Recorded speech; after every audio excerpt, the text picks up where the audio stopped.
Well, hey, everybody, welcome to the Live Fit, Break Free podcast. We're about to kick off episode 6 here. We hope you're having an amazing start to your year. Happy January. Look, our guest today, Todd Crandell. If you haven't heard of or know anything about Todd, look him up. Such an amazing guest. And I'll say that, man, since starting this journey with Alton Fitness and the Live Fit, Break Free podcast, it's been such a blessing to be able to meet people like Todd. I would never meet him or so many of the other guests we've had so far. So truly grateful he's on. Todd, I mean, look, after a 13-year battle with, his words be full-blown addiction, Todd found training and has now completed 113 Ironman races. If you don't know what an Ironman is, we're going to get into it, but just an amazing feat. Also, he's a licensed professional counselor and started a nonprofit called Racing for Recovery, which just has some beautiful, beautiful ways to help people find not just sobriety, but mental health. And fitness is a part of that. Todd will kind of walk us through the roles of things like trauma, self-love, consciousness, alignment, words like that. But just a beautiful guy and an amazing story. So inspiring. And we get into all of that. Todd is a multiple-time author. He is a star of multiple documentaries, one of which is in the works now, but it's just done some amazing things, and so blessed to have him here. So it's a great conversation. It's very informative and enlightening. We even go into nutrition, specifically veganism, and he talks a little bit about his views on that. So really excited to bring Todd to you so you can learn and just be inspired. So ladies and gentlemen, welcome the mighty and powerful Todd Crandell.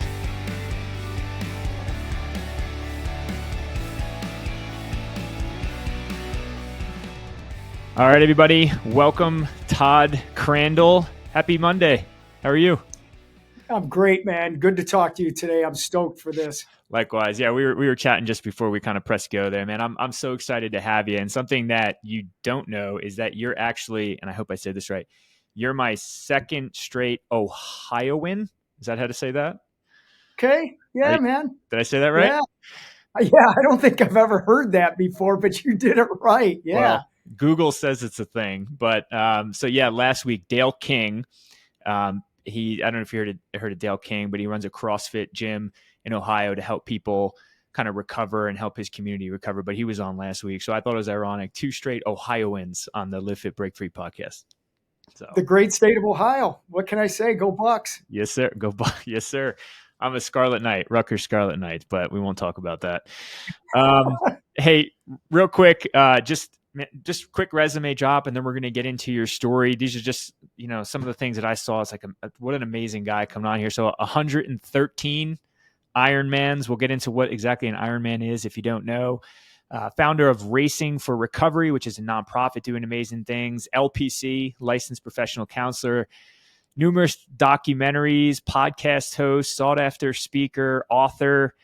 Just so many things you've done, and hopefully we can, touch on all of those things. But I just want to say thank you for being here. And if you could, man, just kind of tell us your story. We'll start with growing up. I always like to go there. We don't have to spend too much time, but just, did you grow up in Ohio? Where did you grow up? And what was it like coming up?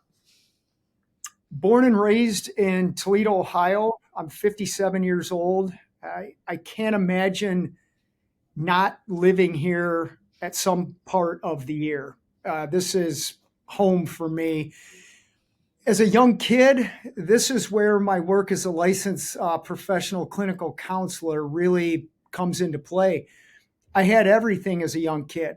Great neighborhood, good schools, loving family, friends, athletic ability, the whole deal. But the emotional impact that I have felt since I was 3 years old was profound. And that was a result of my mom's suicide when I was 3.5, due to her trauma, her drug addiction, her struggles as a mother, a young mother, struggling to keep a marriage together, and she took her own life. Now, in addition to that as well, my uncle killed himself from a drug addiction.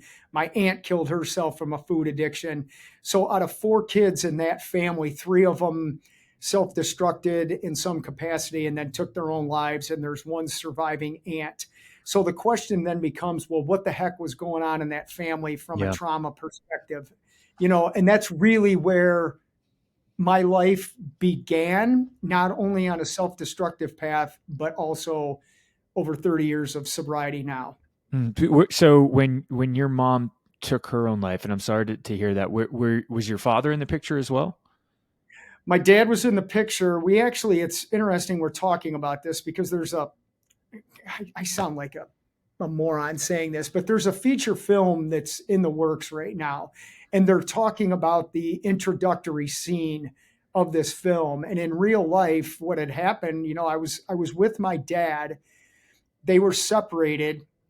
My mom had hoped that once she got her life together, that my dad would give me back to her. And it was kind of a typical struggle of who gets the kid type of thing. But my dad had custody of me. And one night he got a knock at the door and said that his wife was in a car accident and he needed to go down to the hospital. And it turns out that my mom's suicide was the first vehicular homicide in the state of Ohio. So I have that going for me, I guess, sarcastically speaking. Yeah. But she drove herself head on into a cement wall under a bridge overpass, and that was it. And her doing that, although it caused me a lot of struggles that some of them I'm still working through today, it also has given me a tremendous life, because without that, I wouldn't be who I am today. And my work with Racing for Recovery and service to help other people overcome their own traumas since 2001 has been remarkable. So my point in all of this is I help people basically take trauma and make it an asset to their own self-betterment journey and service to others. So it's okay. It's a good thing now. Well said. And I wrote down, as I normally do, 3 key questions that I just have to make sure within this conversation get asked. And one of them was actually going to be the link, because you talk a lot about the link between trauma and, my words, not yours, but the decisions that we make, specifically using substances to cope with trauma, maybe even not understanding that the trauma could be motivating the coping or the need for the substance. So let's just stay there and we'll linger. So can you talk a little bit more about how trauma, especially if we're not even aware that we have trauma, because trauma isn't necessarily always those kind of like really big catastrophic moments, which you happen to have. Trauma can be more kind of subtle and insidious, but just talk a little bit more about the link between trauma and substance abuse and choosing to need to cope with substances. Wow, Jesse, this is going to be a phenomenal discussion today. So let's turn this around to the listener right now, because I know there's going to be somebody listening to your awesome show right now who, as you said, they probably don't even know what trauma is. So let me tell you who gets to determine what trauma is. That's the individual. A counselor doesn't get to determine what is trauma for somebody. A teacher, and with all due respect, a priest, anybody. Trauma is up to the individual to decide what is traumatic for them or not. One of the things that I find in the world of alcohol, drug addiction, is trauma is normalized. It becomes, when you hear some of the stories that I hear at Racing for Recovery every day from what people have endured, it's like they're giving a weather report. It's very matter of fact, it's monotone, and it's like no big deal. And for the listener, we're like, oh my God, that's the impact of trauma. We normalize it.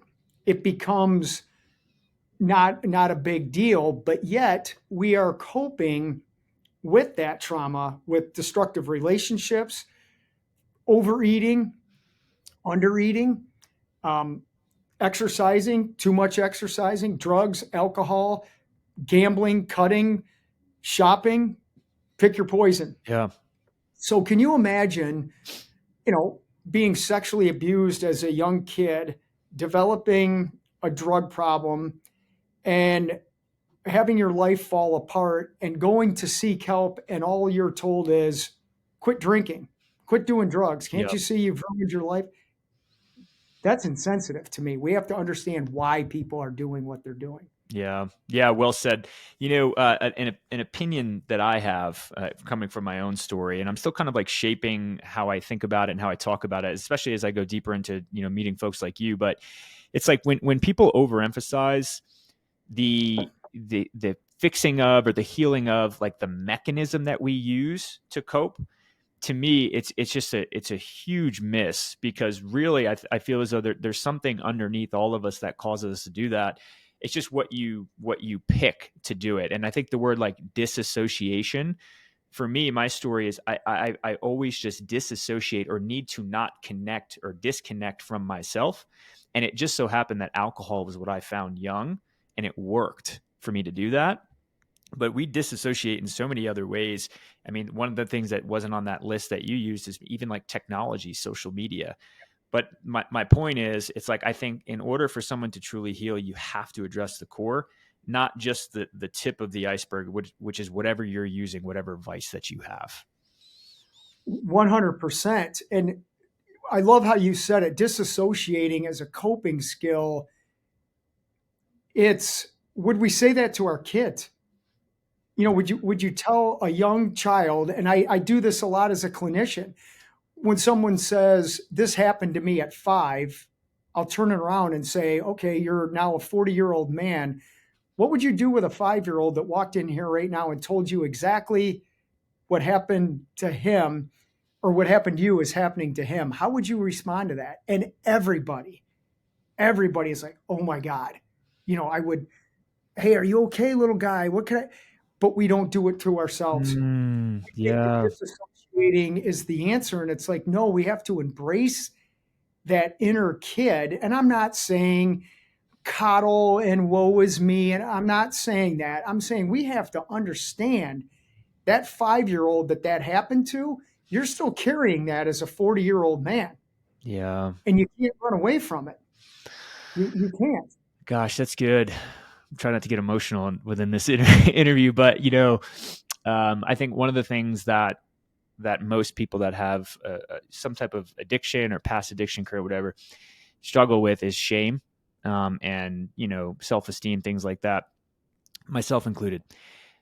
However, when I look at just using your a 5.5-year, I have a 5.5-year-old daughter. And when I look at her, and conversations like this make me contemplate what I was like as a 5.5-year-old, that is the only way that I can give myself any grace, is I look at her, because that age, like right around 5, 6, 7, 8, is the first negative emotions that I have, like, about myself. And when I look at my young daughters, and I see them, like, all I want to do is just tell them it's okay. Like, it's not your fault. I just want to hug them and hold them. And that's the way, like, to look at all of us, like, like a child almost. I think that's the sensitive way to do it. But you can't, I can't do that as a 39-year-old man. I don't, I just see all of the bad. I can't really look at myself that way, if that makes sense. But It does, but I gotta be honest with you. I look at you as a 39-year-old former Marine who, I appreciate your service. You're a successful entrepreneur and starting your own walk of life, if you will. You're married and you're a father with a great concept of what needs to be done that maybe you didn't get or didn't understand. There's no shame in that, dude. That's doing the right thing. So good on you for that, right? yeah, thank you. All right. I want to go back though, because I want to get your full story. So 3.5-year-old kid, significant event, trauma event with your mom. Did you have any siblings, by the way, or do you have siblings? I have a half brother now who's a remarkable human being. Oh, okay. But that wasn't someone that that wasn't like an older brother or someone that can turn to you. No, Okay. he's younger than me. Sorry, 8 years younger. Yes. 8 years younger. Okay, got it. Okay, so that happens. Obviously, shaped your life in a big way. Talk us through kind of, and I don't want to spend too much time here. I actually heard you say once in one of your conversations that talking about the details of addiction bores you. I think that was your words, like the gory stuff. So I promise we're not going to go. We're not going to go there too much, but just bring us through like adolescent, high school. I know sports played a role in your life at some point. Just kind of walk us through that season as well. Again, I appreciate you doing your homework on that. Yeah, I'll cover enough to quantify my drug use. Very good, very good. Here's the result of my mom doing that left me feeling abandoned, angry, which anger is a secondary hurt that's really comes from hurt, right? It's secondary emotion that stems from hurt. That's good. So I felt abandoned. I felt not good enough. I felt I didn't belong.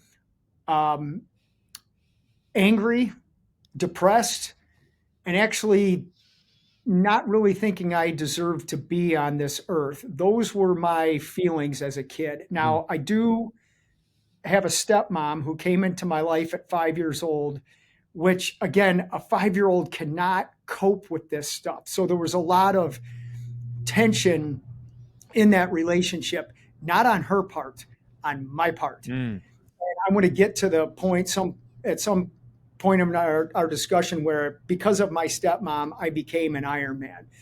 But it's working through all these feelings, and sport, particularly hockey, was my saving grace. It's the only thing that I felt good enough at. It's the only thing that I felt I was a part of, that I could do something with. It was a safety zone for me.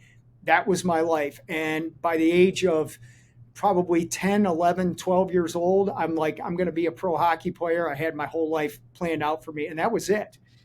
So up until that point, on the outside, I was that kid in school, the athlete, the blonde-haired, well, that's gone, but that typical kid who was like, my grandma used to say, you're like the Pied Piper. Everybody followed me around or whatever, but on the inside, I was so broken.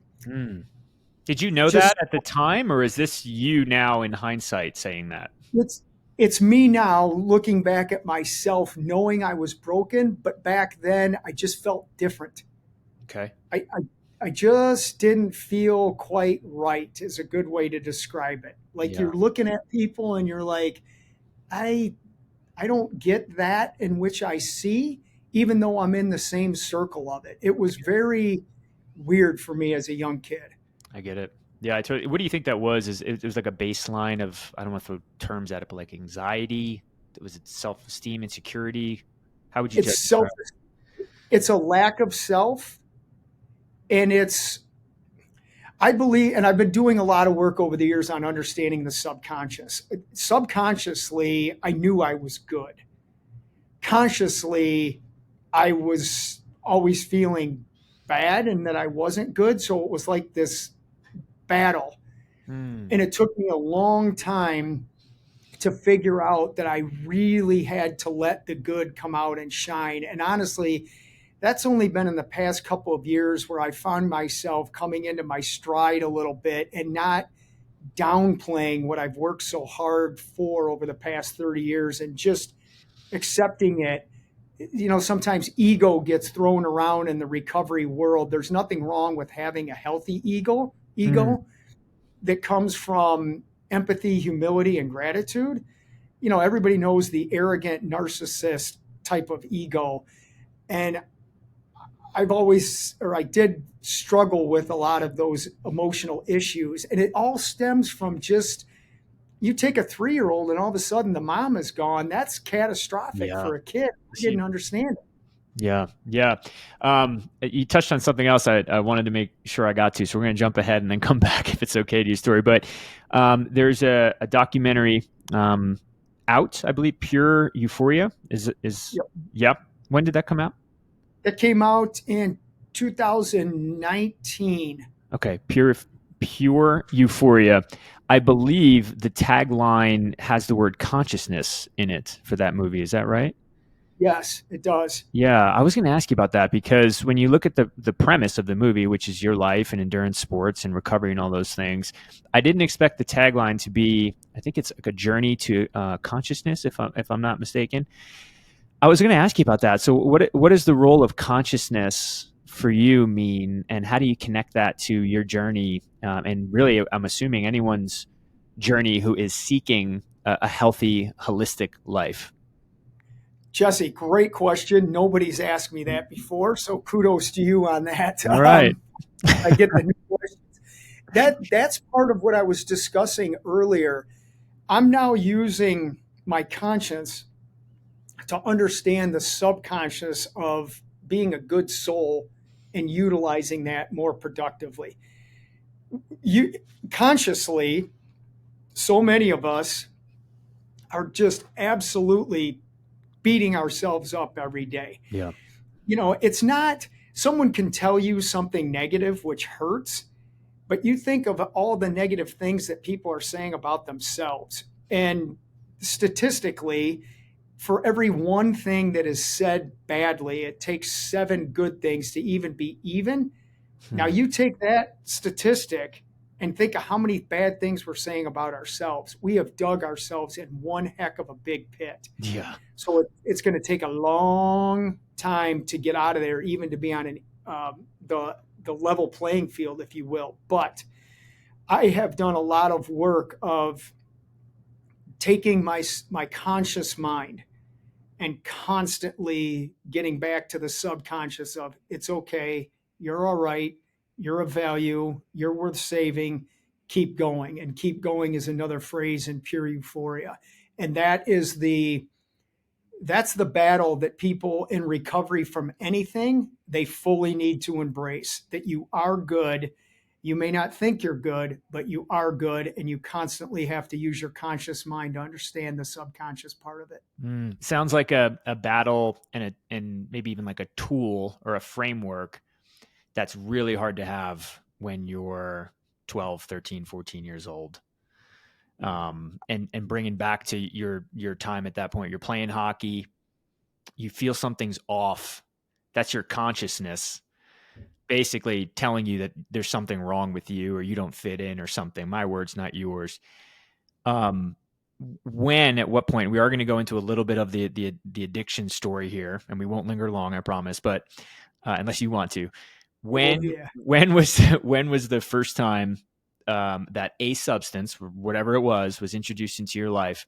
What was that like when that happened? Was it a switch? But just walk us through that.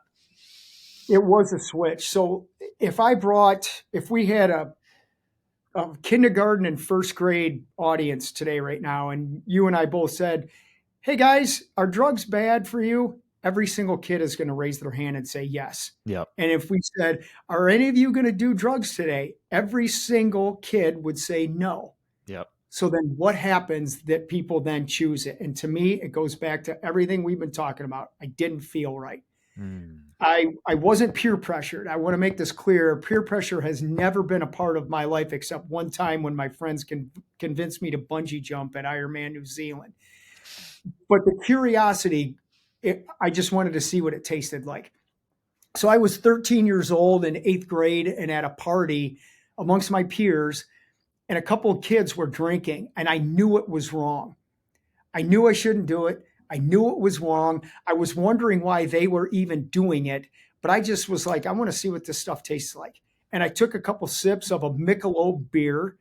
I don't even know if they make Michelob anymore, but I didn't get drunk, but I knew something had changed in me.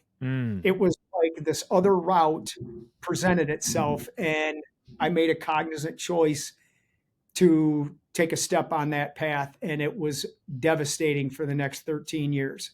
Devastating. Why do you think, for you, and this is something I ask myself all the time, but why for you? Because anybody's first time having alcohol is something they're going to remember, because it's probably the first time that you're changing. You mentioned consciousness, but you're changing your internal state. Why for you particularly did that latch onto you in that moment, do you think? Well, I am an advocate. I do not think addiction is a disease. It's not. I'm flat out going to say it. Addiction is not a disease. People are not hopeless and powerless and all that stuff that we're taught in certain programs out there. I made a cognizant choice to try it. Now, I will say this, and this is facts. There are people who are genetically predisposed to addiction. And if people are still listening to the show, My mom suicided from drugs and alcohol. My uncle suicided from drugs and alcohol. My aunt suicided from food addiction. Suicide and addiction are genetic. Now, just because you have a genetic predisposition doesn't mean you automatically have to end up that way. So I just made a choice. And like I said, the first time I tried it, I didn't get drunk. But the second time I drank, it was an entire bottle of Jack Daniel's whiskey, and I took some speed along with it. Wow. Second time I ever drank. And from that moment on, it was at that level every time. I mean, and I'll talk about some quantities for a minute. The height of my addiction, it was 2/5 of whiskey a day, 3 or 4 grams of cocaine, and, Valiums, Quaaludes, opiates, marijuana, acid, heroin, anything I could get my hands on. I did as much of it as I possibly could because I was trying to kill that kid that didn't feel right. Wow. Subconsciously, again, it was, here comes the battle of, I don't deserve to be here. I know I'm going to end up the way my mom did. And it was a daily battle of, I got to get this stuff into me because I don't want to be here anymore. Yeah. That's it.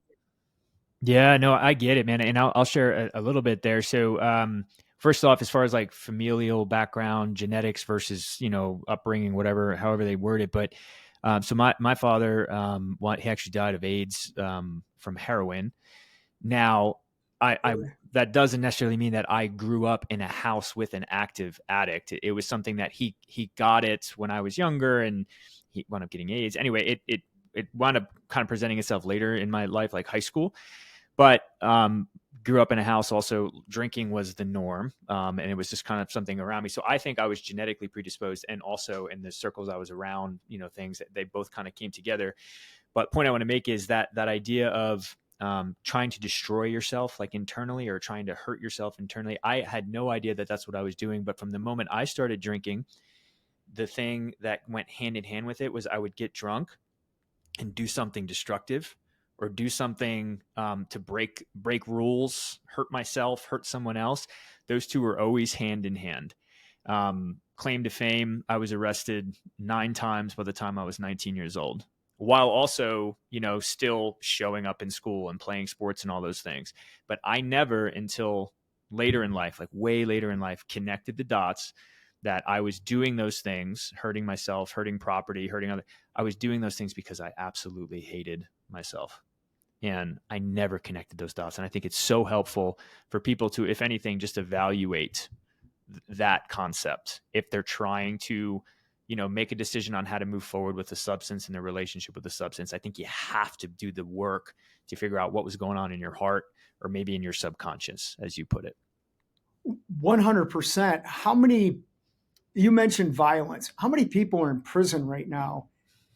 Not because of the violence, because of unresolved trauma that wasn't dealt with. Yeah. A lot. It's a tough statistic to nail down, but yes. Right. So take a kid like yourself, you have an emotional issue, you start acting out. Let's not even talk about drugs and alcohol. You start acting out at a young age. What does that kid get labeled with? Defiance. Yeah. Medicated. Sent to the principal's office. Yeah. Desk is out in the hallway. That was me. Excuse me, I'm losing my voice.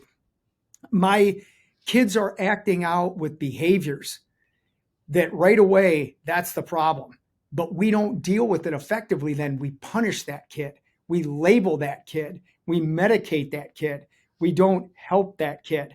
And then it leads to addiction and more crimes, and somebody gets hurt or somebody goes to jail, right? The system is flawed because I really don't think we understand what the problem is with this. Yeah. And people need to hear this. I, just one more anecdote, man. I can't help myself, but I, to the life of me, can't figure out why I was this way. But the first thing that I can ever remember doing wrong, I was in 5th grade. I have no clue why. All the other kids are doing what they're supposed to do. They're playing whatever the teacher's asking them to do. And I felt the need to take a paper clip and stick it into an outlet, which short-circuited the whole room. And the teacher came over and they had to call my parents. I don't know why I did that, but I can give you countless examples of doing things just like that. 7th grade, hitting the fire alarm. The fire department, the police had to come to. Big town too, had to go to court. On and on and on. I was always just looking for, I don't know if it was attention or whatever it was, but I can't even blame myself anymore because I have no idea why I was doing that. But I think the answer is somewhere like woven or tied up into the complexity of the things that we're talking about. Trauma, hurt, experience, self-esteem, all of it. And I didn't know how to use that language when it was happening, but I think that's what was going on. 100%. I don't want to turn this into a counseling session, but it's relative. Why did you join the Marines? Let me ask you this. Yeah. Why did you join the Marines, and was it to deal with some of this stuff that you thought maybe the Marines could be the answer to? Okay. So latter question, yes, that's part of it. Mm-hmm. Redemption, self-worth, everything. So so first off, my biological father and my stepfather were Marines. I looked up to it, and we won't turn this into a counseling session, but I think some of the reason I looked up to it is because of the masculinity of it. Yep. And something that I was seeking, and it was a label and almost a reputation that mattered to me that I wanted. That was what was appealing about the Marines in particular, not just the military, but the Marines.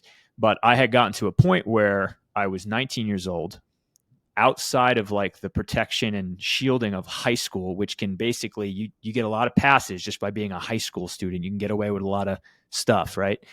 But I was outside of that. I went to college. I got kicked out, or at least I got kicked off campus for fighting, drunk. And I wound up getting a DUI after my biological father died. So here I was, under the shelter of high school, popular kid, athletic, all those things, and not even a year out of high school. And I'm not only kicked out of school, my dad's dead. I'm back home with my friends, doing drugs, things like that.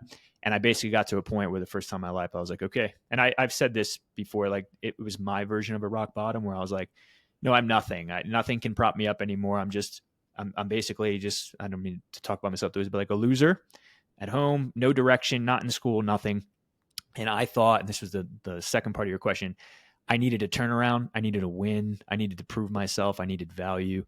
So I joined the Marines and did something pretty hard in order to get that kind of redemption for myself. And I won't say that when I, got out and finished that I was healed, because I never addressed those issues, but it definitely gave me, for the first time in my life, some confidence and something to be proud of.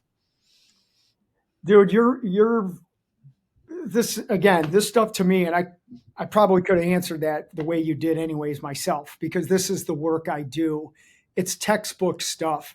You joining the service, I did the same thing with sport. In my sobriety, I picked up my hockey career again after not playing for 10 years. I'm like, okay, I could have done something with this. I found the Ironman. It was, hey, I can prove something. Look at this. It's the same thing. You just have more. I'll be totally honest with you. You have more courage, and I give you more credit for joining the service. My son just joined the Army Reserves, and I'm very proud of him for that. Congrats. I love the mentality of the service. I just couldn't at the time fall in lines with getting a haircut and doing something on somebody else's schedule. But I love that mindset. That mindset of the armed services. I understand that on my level. I'm not comparing myself to the men and women who serve, because I'm not at that level. I can relate to, and I apply that mindset in my own way. So again, connecting our stories it's all the same stuff, yeah. Right? You chose the Marines to trying to get an answer that way. I chose athletics in addiction and in sobriety. And here's what I'm trying to say. It's not the answer. It doesn't work. It's like putting a Band-Aid on somebody that needs open heart surgery. Gosh, you nailed it. Doesn't solve the problem, man. You nailed it. I wish I could say that, I got back from Paris Island and all my training, and I hit the ground running, and I was just fixed up and healed up, but not the case. I mean, I'm 39 and I'm still doing work, trying to get to, some semblance of, peace, but we're on the same road. And you mentioned sports. Let's go there. Anything else as far as, recovery, early recovery, anything else you want to share? Because you jumped into sports, and obviously I want to get to endurance training. I have a lot of questions about that, but anything else kind of on that road for you to decide like, hey, I need to make a change? Let me make this in a clear, concise manner. Those that are hurting themselves in any capacity are lacking self-worth. Those that choose to stop doing that for the first time, find self-love. And the goal is to consistently choose self-love over self-destruction. So when we die, it's of natural causes and not the result of, suicide or the complications of addiction. So those that like themselves are not doing things to hurt themselves, and those that are hurting choose things that are going to help them self-destruct. Black and white. Totally. And here's another thing too that's been beat into our minds, and you mentioned this earlier about a rock bottom. Nobody has to hit a rock bottom. You get an opportunity to create a new beginning. I like that. Right? Flipping it's not rock bottom. It's a create a new beginning. For me, it was getting my third drunk driving charge on April 15th of 1993. That was my wake up call. I'm like, I'm done. That's it. I want something better. So we have a lot of times, even in recovery, to make it sound bad. I've got to call myself an addict. I'm hopeless. I'm powerless. I'm like, no, you're not. You're not addicted anymore. You quit. You're powerful. You can empower yourself every day by making cognizant choices to help you along your journey of self-betterment. I love it's just that. a mindset, right? I love that. And labels. And I would agree with you. And I'm going to linger here for a second because you wrote a book. I think it's There's More Than One Way to Cleveland. Did I get that title right? Did, yep. More Than One Way, in which you specifically kind of tease out and explore like a traditional 12 steps program versus something different. In this case, you talk about like 10 different lifestyles. I want to talk about that. One of the things that's very appealing to me is your avoidance of or resistance of using some of the labels that the traditional kind of programs use, such as addict, right? And what you just talked about. But just share a little bit more about that. Like what is, would you say, like your version of or like a healthy program that can help somebody get to that place where subconsciously, consciously they're healthy. They can practice self-love. They can look at their life and feel good about it, or at least start to.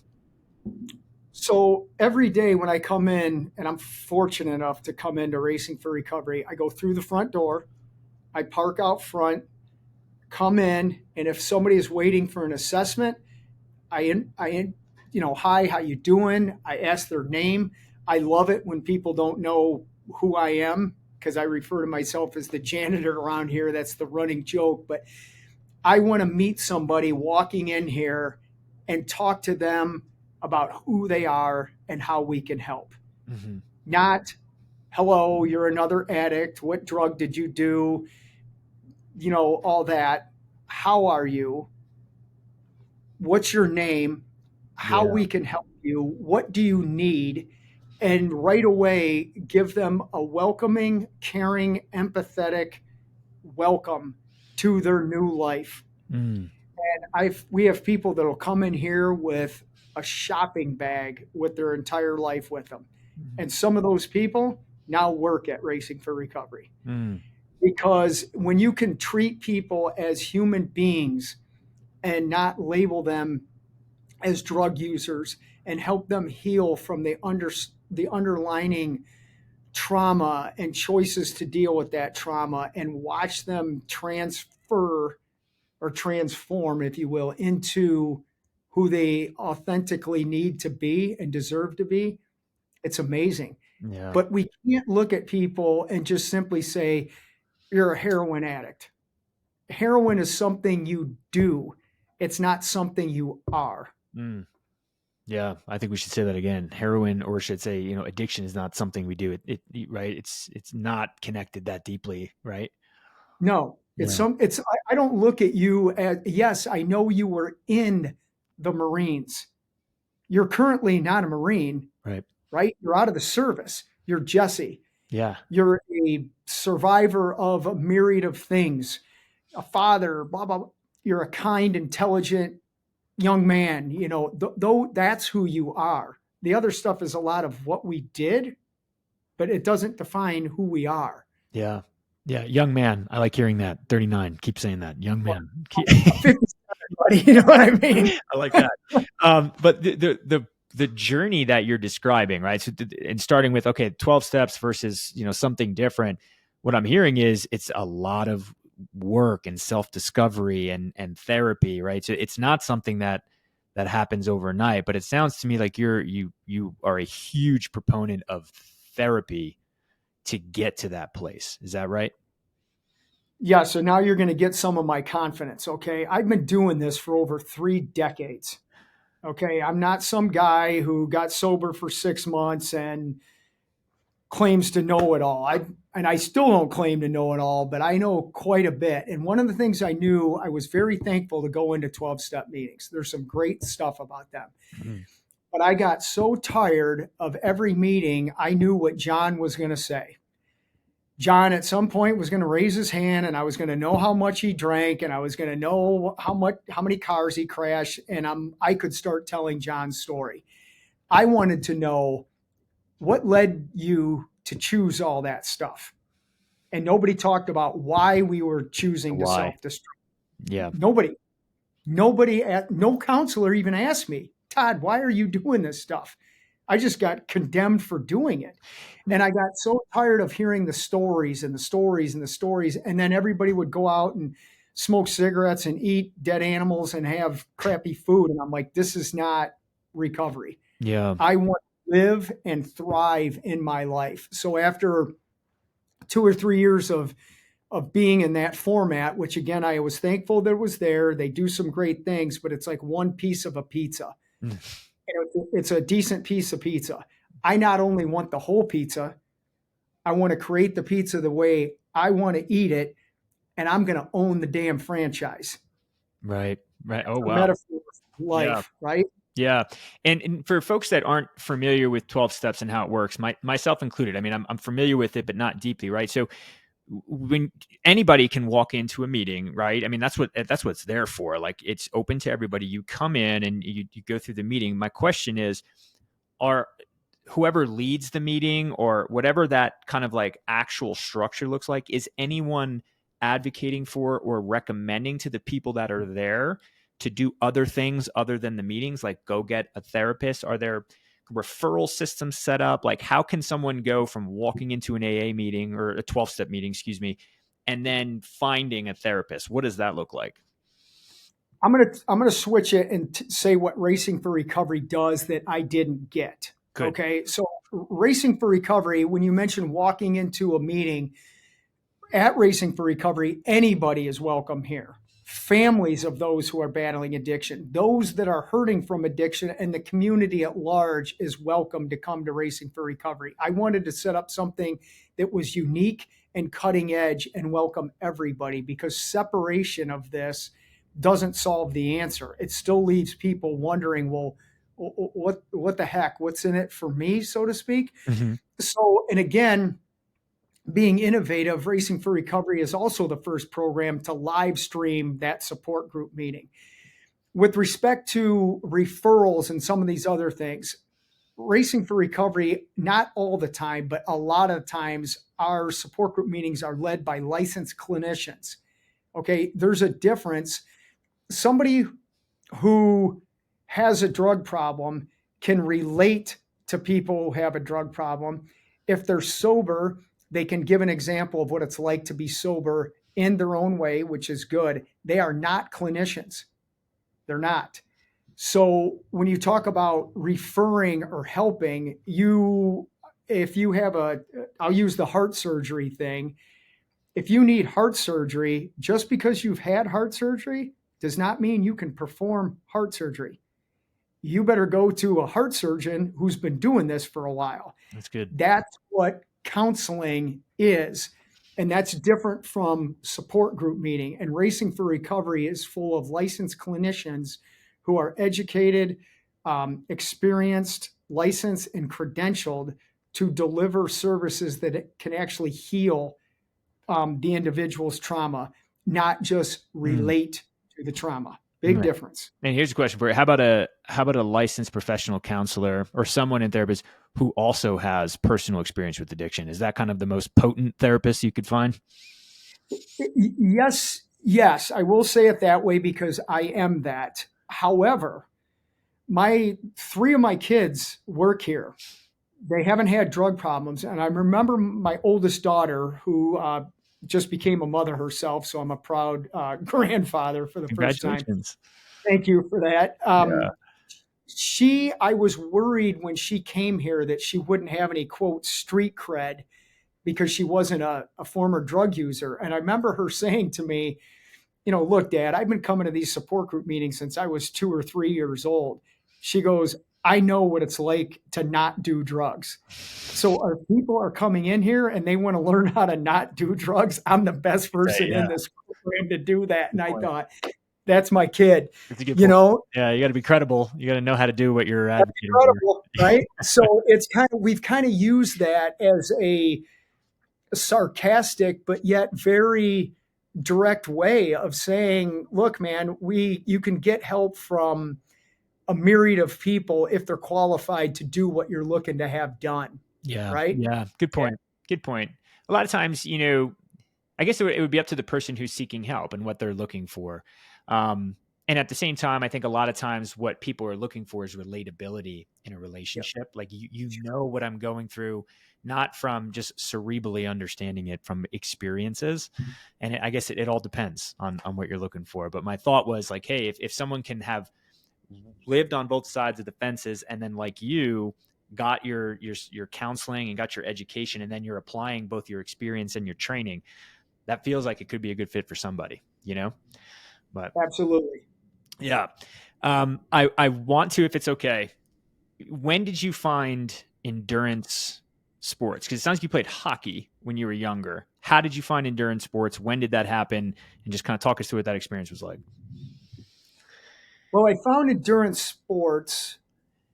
First, I'm going to go back to my stepmom, who I don't like calling her that, but I don't want to confuse the listener. My stepmom became an avid marathoner, and she had done a couple of triathlons when I was playing hockey as a kid. And she would bring home a trophy. Like every race, she would bring home a trophy, and it took me all season to get a trophy. And my dad tells me, I don't remember saying this, but I'm sure because it sounds like me, I'm like, I want to get more trophies with this stuff I'm doing. And my dad was like, well, run. Some of that was like these seeds that were planted. And then ironically, but factually, I watched in fact, it's a clip on my Instagram that I put up recently. I saw the Ironman back in my addiction. And I had a myriad of substances in front of me and was not in my best mind frame, so to speak. And the Ironman Hawaii came on television. And I said to a friend of mine, I'm like, man, I'm going to do that someday. Look at that. And he was just like, are you out of your mind? Look at you right now. But those seeds were planted. Seeing the Ironman Hawaii and my mom's involvement in it. Those two seeds were planted. And as I mentioned earlier, after I was done in my sobriety with playing hockey, I thought I need another physical challenge. And in 1999, that's when I picked up the Ironman 6 years into my recovery. Okay. And it's become, Hawaii specifically has become my second home state, if you will. That island has given me a life, not only for myself, but in service through Racing for Recovery. And I've raced out there 8 different times. We can get into some of the details of that, but Hawaii is specific to me because it's like my second life started because of that extraordinary race and that beautiful island. So again, one more thing, Jesse, this is what I'm saying. You take that trauma that people endure and you switch it into utilizing it as an asset. And look what comes, man. Because my life is positive mindset thing. Right? Totally. Like there is strength to the way that you're hardwired. It's just a matter of whether or not you find kind of the platform to showcase them, Agreed. I love that. And myself included in this list, not everybody really knows what an Ironman is. So can you, not just Ironman, can you explain the difference between a marathon, a triathlon, an Ironman? And there's one more, I think, something with ultra in it. But what are the differences between those races? Yeah, you brought up the ultra, man. Okay, so I'm going to sarcastically call it the different levels of insanity. Okay, but okay. So They're all good. A marathon. Everybody's heard of a marathon. Yeah. 20.2 miles. Originated in Greece. I was fortunate enough to do Ironman Greece this past October, and I went to the original Olympic thing in Greece. Wow. Unbelievable experience. And that was from somebody running to deliver the news of a battle that took 26.2 miles. And myth has it that that guy died after he delivered the news. I don't know if that's true or not. But so there's the marathon. A triathlon is 3 events: swimming, biking, and running.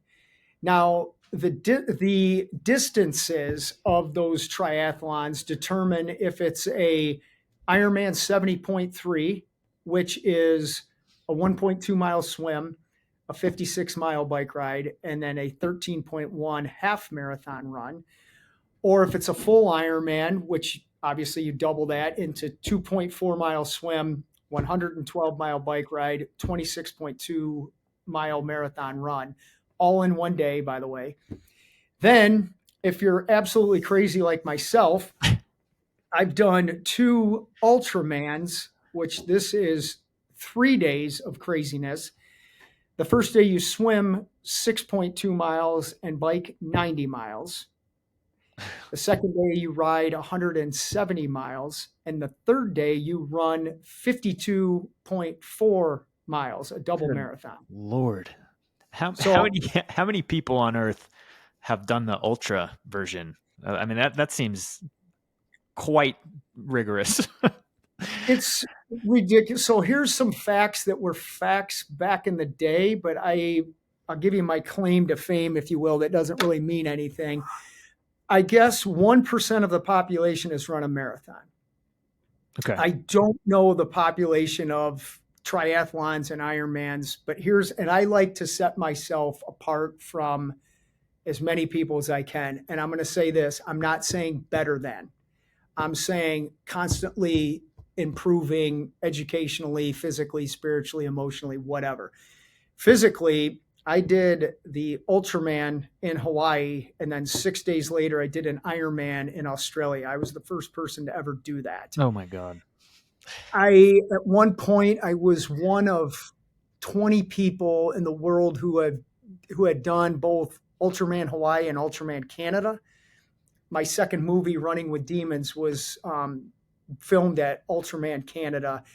I haven't done an Ultraman since 2008. Don't plan on doing one of those again.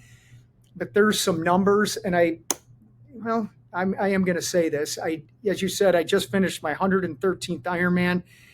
I released a picture book last month called 100 that encapsulated 111 Ironman events.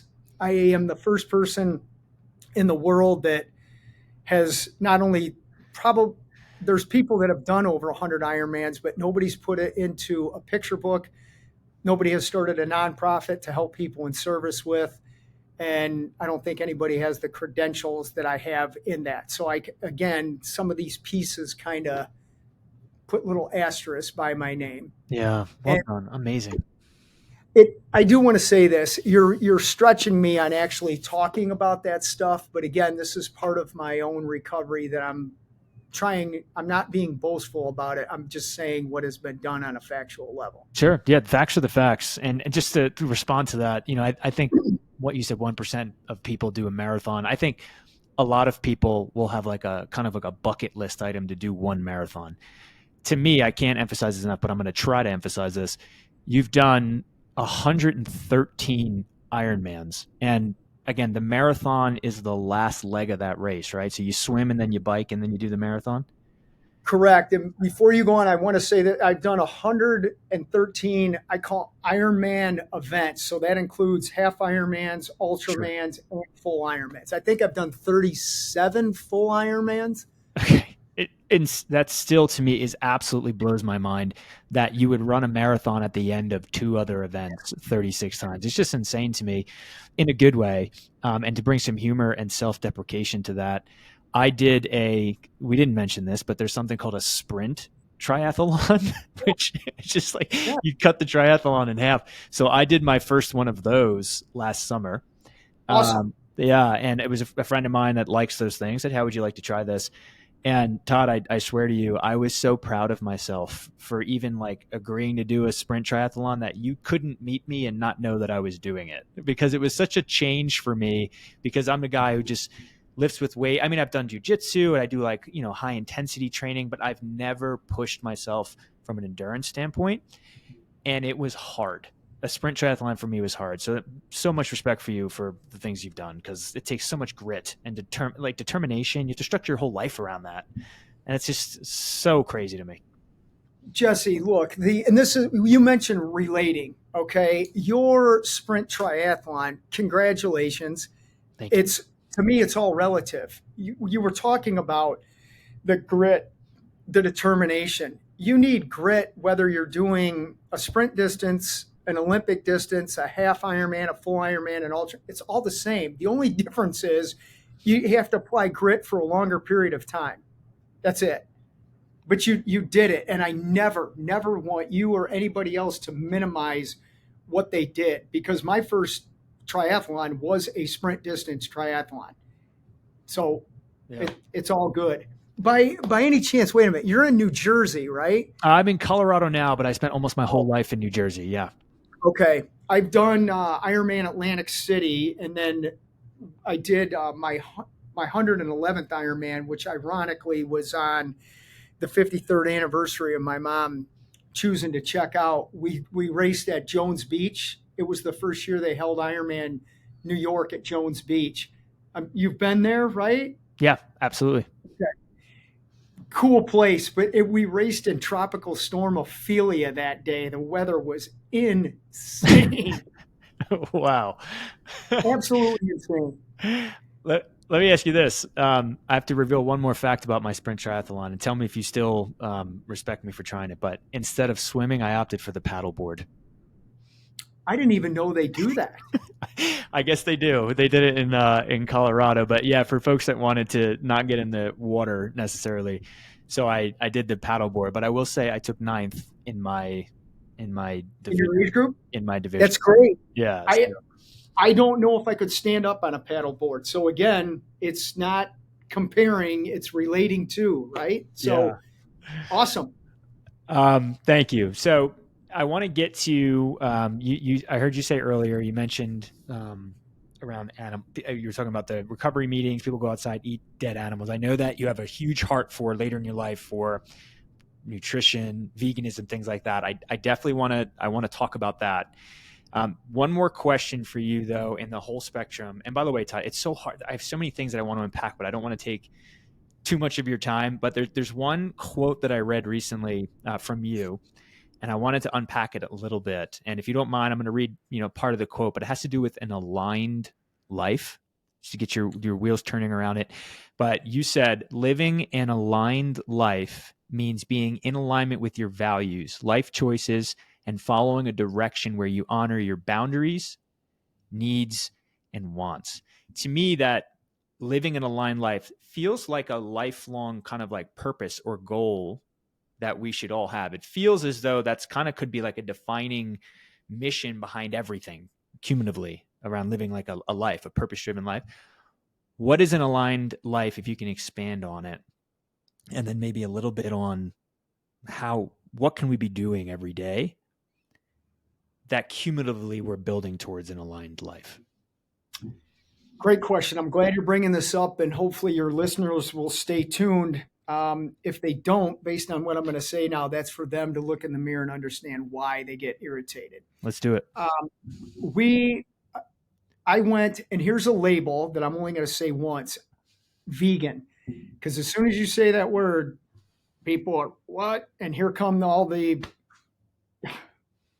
the drama, let's say. This topic of food is worse than religion or politics or sexual orientation. It's unbelievable. We're killing ourselves. We're absolutely destroying our world, and we are murdering billions of animals every day. Mm. That just doesn't align with who I am. We're taught a lot of nonsense, not just with nutrition, but with the medical profession. We're just fed a bunch of untruths because there's a lot of money in sickness. Anybody who's listening right now, ask yourselves, do you know somebody who has unfortunately died from breast cancer, from heart disease, from diabetes? Those are all from what people are eating and what they're not eating. A couple of fun facts. I recently wrote a book called Do No Harm. Yep. It's over 500 pages of facts, not opinions. With all due respect, I could care less about somebody's opinion. If you want to read and get educated and have a conversation on facts, I'm your guy. If you want to talk about opinions and traditions, I don't have time for it. Here's some facts. If a woman eats one serving of dairy a day, she is 50% more likely to develop breast cancer. 50%. That's like flipping a coin. So your yogurt, your ice cream, your cheese, whatever, you're like flipping a coin if you're going to get breast cancer. Half and half in your coffee. Absolutely. Yep. I will say this, and I'll relate it to my work with Racing for Recovery. And I'll say it this way. If I was taking $35 million from Budweiser every year and then talking to people, hey, don't drink, people would have a problem with that. Yeah. But with Race for the Cure, one of the yogurt companies, I'm not going to name them, but one of the yogurt companies is the title sponsor of that organization for about $30 to $35 million a year. Their product causes breast cancer. So the hypocrisy in some of this stuff. Couple more facts. 600 gallons of water it takes to make a hamburger. 30,000 miles of U.S. rivers are destroyed beyond repair because of pig manure runoff. What else is out there? By 2048, we're going to have fishless oceans. Every second, we are taking 100 acres of the rainforest for the beef and cattle industry. I could go on and on. We're just destroying our planet. We're ruining our bodies. And again, we are killing billions of sentient beings every day. I can't be a part of it. I won't be a part of it. That's where I'm aligning how I truly feel as a sober human being. Once I got educated on this stuff, I'm like, I can't be a part of that anymore. If we want to be healthy, we have to do everything that it is to be healthy, not differentiate what health is and what health isn't. Yeah. Quick response and then a question to that. So when you look at the major killers of, well, we use Americans, but it could be worldwide, but Americans, things like cardiovascular disease, diabetes, cancer, stuff like that. It is incredible when you stop and think about it, how many of those deaths are preventable with proper nutrition because of links to the things that you're talking about with those outcomes. I think the other day I was looking at a statistic, the top five, I should say bottom five causes of preventable death in Americans. I know that actually alcohol-related sickness and accidents is in that list, but also are everything that you're talking about. And then the question there is, I know that, in recovery communities, dates are huge. Like a lot of people will tattoo, for example, their sobriety date, or they'll just post it somewhere. You have two dates. You do have your sobriety date, 4/15/93, but also 2/1/2016. That is in your words, what does that date represent to you? That's the day that I woke up for the second time. What caused you that way? And that wake up meaning what you're talking about, you were going to dramatically change your nutrition, your diet, and your even philosophy around food. What triggered that for you? I own a pet pig. His name is Milo. He's on the book. He's on the cover of the book. Yeah, my daughter, and you'll relate to this, Jesse. Here's some fair warning to you, okay? Yeah. As a good father, my daughter Madison kept asking me, Dad, can we have a pig? Can we have a pig? And I kept saying, no, and it was breaking her heart. So at one point I said, okay, Madison, if you find a baby pet pig, sure, we'll take them. And I'm thinking, there's no way my kid's going to find a pet pig. Within a week, we found a pig. She's resourceful. And I said, okay, I got to honor what I said. So Milo came into our world, and it put an innocent little live face with everything that I saw. And on February 1st, I watched a couple of things, Knives Over Forks or Fork, whatever that Forks is. over knives. Yeah. Yep. Yep. I think Cowspiracy was out, something else. And then I watched some documentaries on how your meat and cheese come to table. And I'm like, I can't do it. That was And it. I quit. It was it. It was like another sobriety date, but I call it another awakening. I got my second awakening. And I can tell you this much, it has enhanced my life, not only physically, spiritually, and emotionally. I've improved intellectually because I've actually learned about this subject, but the compassion that I have for all living things has increased. I didn't know that was possible. It's made me just a better soul. And I'm thankful that I no longer am in that world. It changed, it opened up my eyes to a whole other thing that I couldn't see before. And now that I can see, it's a beautiful thing. It's a hard thing. It's hard to know what is going around us every day. I mean, think of this, and I don't want to offend anybody. We used to think slavery was normal. We used to think that women not voting was normal. And someday we're going to look back with shame that we used to think that killing billions of animals so we could eat these things and then develop cancer was normal. It's They're sad. good examples. They're paradigm shifts. It's good examples. They are. Yeah, because you never know what you're accepting now today. It could be totally, totally on its head and reversed in the future. And when we talk about so much of racing for recovery, it's athletics and meets lifestyle. So much of the prevailing attitude today, when you talk about like fitness, let's just say like building muscle, what do you hear? You hear 1 gram of protein per body, pound of body weight, or even some people do 1.5 gram. In order to, I'm talking about protein, and in order to get to those levels of protein, to live a vegan lifestyle or a plant-based lifestyle, it can be challenging for those athletes to do that, which can be the deterrent sometimes, or people just are so ingrained in eating a certain way for performance that they can be intimidated by how to adopt a lifestyle. Like my point is, it can be a challenging transition to make. But it sounds like for you, Milo, was it Milo? Yeah. Milo, combined though, it sounds like you were watching movies and maybe like rationally and emotionally at the same time.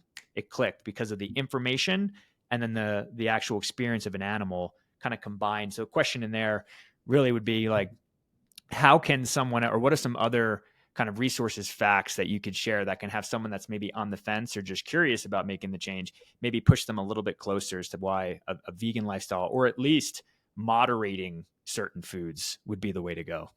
Well, Jesse, I really appreciate you giving me a platform to talk about this, because I will give people, if they don't know, great, you don't know.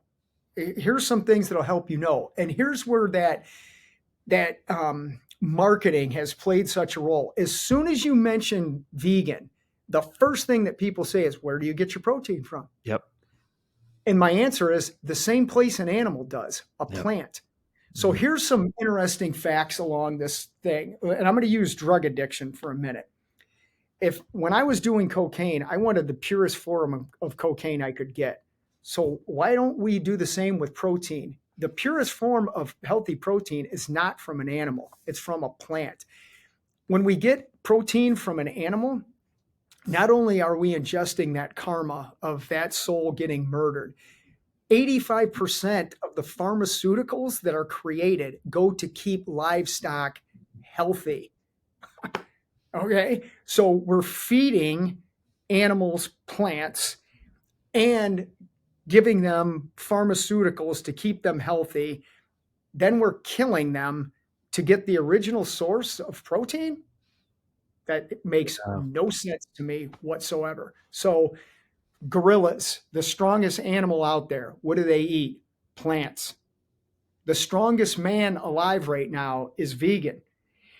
Who's that? Oh my God. What's that athlete's name? just for anyone to look him up. I don't know his name, but it's making me think of the movie that, oh my God, I can't. If I was Joe Rogan, I've had my assistant look him up real fast, but yeah, I apologize. no, The it's new fine. movie out, Game Changers. Okay. Game Changers. Game Changers is a movie based on Olympic and professional vegan athletes. It's phenomenal. And that's where the world's strongest man is featured in there. If you're interested, watch that. You can't deny what people are doing eating plants. But again, there's no money in health and wellness. Right. There's a lot of money in sickness and in pain. But there's a couple of fun facts from that. You can get healthy protein, and it's not difficult to get your protein from plants. Look, you were talking about 1 pound of this, and I'm not that versed in this because I don't need to be. I just eat. I eat right. We have a vegan chef here at Racing for Recovery. I just finished my juice. I'll start on my smoothie, and I probably won't eat a solid meal until afternoon today, which is standard for me. You can get everything you need from a plant. I got you. I believe it. Look at you and your performance. So aligned life, by performance, I mean physical performance.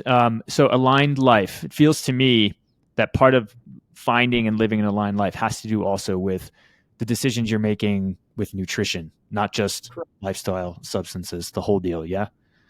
Correct. Yeah. I'm in align with my life's purpose. And if I could throw God in there for a second, Yeah. I'm doing what God wants me to do. And that's take a tragedy, turn it into an asset of service to other people. Becoming a plant-based guy, if you will, has enhanced my life's purpose. I can't just talk about it's my life is not about just promoting a message of sobriety. It's a message of wellness. And in that wellness, being our best to be of service to other people to get their own version of wellness.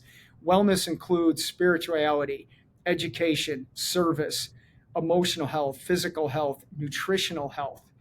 It's all a part of the Racing for Recovery message. We're not technically a drug rehab per se. We are a program that offers life enhancement to an ability that you never thought was possible. I love it. And people love bite-sized, practical guidance. And by the way, this will be my last question for you. And I feel like I want to have you back on to do a deep dive on any of these topics. Yeah. But because people love to walk away from a conversation like this and be like, okay, maybe they're saying I'm inspired by something I heard, or motivated, or at least curious. How would I ask it? For practical guidance, what would you say, like a day? What does a day look like for you, whether it's a morning routine or habits, practices, things that you do to make sure that cumulatively you are keeping yourself living an aligned life? So what is a day? What advice or guidance would you give on how to start taking action tomorrow? Go to bed with a proper, calm mind. Okay, if you want to go tomorrow, it starts tonight with how you sleep. Turn your device off. Turn your television off. Take a shower before you get into bed. Be at a calm state where your mind is focusing on giving it rest and absorbing everything you did from the day. That's where a good day starts. So for me, waking up, being grateful that I woke up, being grateful that I have a roof over my head, and then immediately I start doing push-ups. I do roughly 300 push-ups a day. That gets my body going, which enhances my mind to read some form of spirituality, then to read a leisure book. Right now I'm reading John Stamos's book. It's phenomenal. But I read on people who have achieved something in life that I'm trying to get, whether it's political, physical, emotional, or intellectual. I read. I then start doing Racing for Recovery work. And then the ideal run for me is a 4 to 6 mile run. I'm good for the rest of the day to be a good person, a good father, a good counselor, and a good face of Racing for Recovery. Yeah. How much are you early riser? You getting up early? How much sleep do you get? I'm up by 4. Okay. Depending on what's going on in my personal life has dictated my sleep. I love to get 8 hours of sleep. I usually get about 6, which isn't ideal. Yeah. But when I go to bed at peace, it's 8 hours. Got it. Okay. So you get up early, have some intentionality. Sounds like you read nonfiction mostly, some physical activity. You Yep. start your day, some productivity, right? We already talked about your nutrition. Sounds like plant-based, vegan specifically. Delay the big meal, get some physical activity in the day. For you, it's 4 to 6 miles. There you go. What's in the shake? It's green, so I assume there's a lot of spinach and kale in this, but this has fruit and some other stuff in it. Go ahead. Yep. There you go. I'm just paraphrasing. Stop me when I'm wrong. Get that physical activity, some type of steady state cardio there, it sounds like.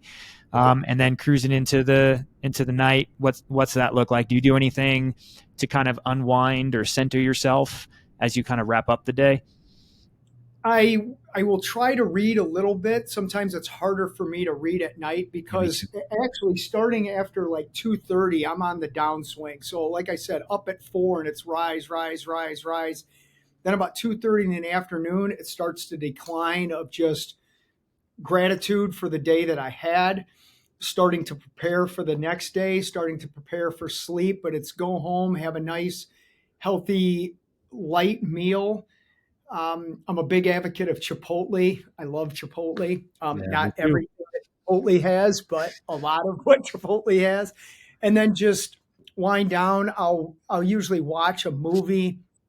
I'll either watch something funny or I'll watch something that's educational, and that starts to put me in a better mindset of going to sleep.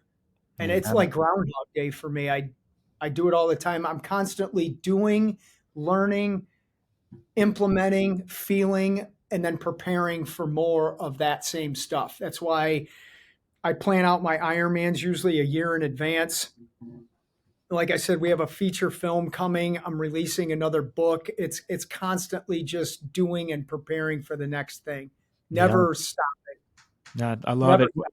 What are so I know you get Do No Harm book. I know you're in some. So what are some things, or what are some areas where the audience could find you and support? Any place you want us to go, kind of learn more about you and Racing for Recovery?